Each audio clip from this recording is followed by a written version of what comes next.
Our next speaker is Mr. Greg Stock, and he owns property close to the Riverview Dairy and Feedlot. Mr. Stock? Good morning, my name is Greg Stotts. I am not a public speaker, so bear with me. I publish a small newspaper called The Villager up in the Sunsides area. Maybe some of you have seen it. They asked me here today to talk about what it's like to live across from a dairy / feedlot. And I first of all like to say that I have no problem with ranching.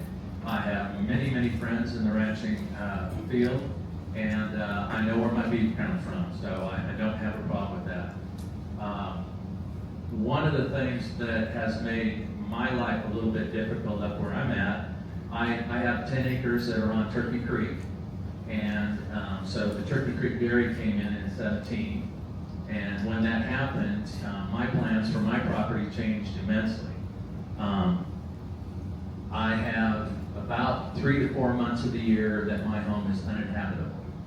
And I'm not trying to scare you, and I realize that Mr. Bajorquez does not have the kind of cows that we have about a pivot away from my front door. I sit across from about 70,000 cows. So there is quite a difference between those two, and I don't want to disillusion you in that.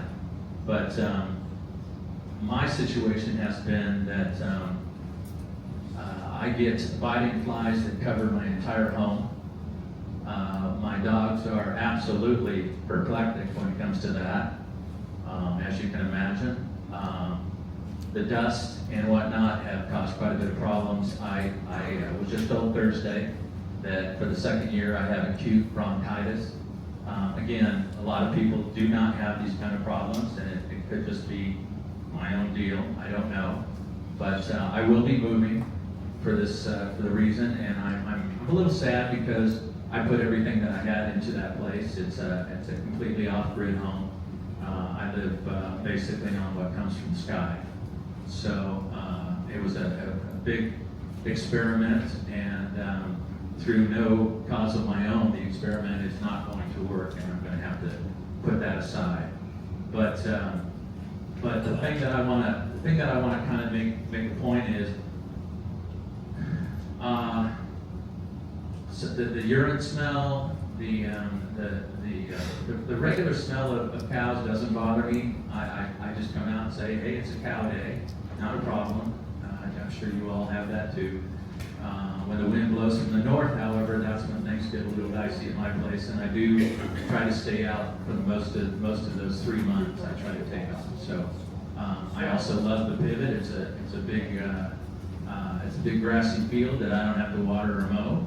And in Arizona, anytime you can see green grass or green anything is a hell of a thing. So I do really, really appreciate that. I don't have a problem with any of that. But you should know that if you have a major feedlot that is in your area, you probably will have some aspects of living there that may not be what you're hoping. That's all they asked me to talk about.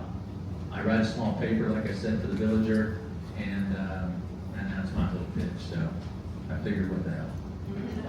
All right, I'll be up here to answer any questions too if you have any. I can't imagine you would, but if you do, these guys have a whole lot more information than I do.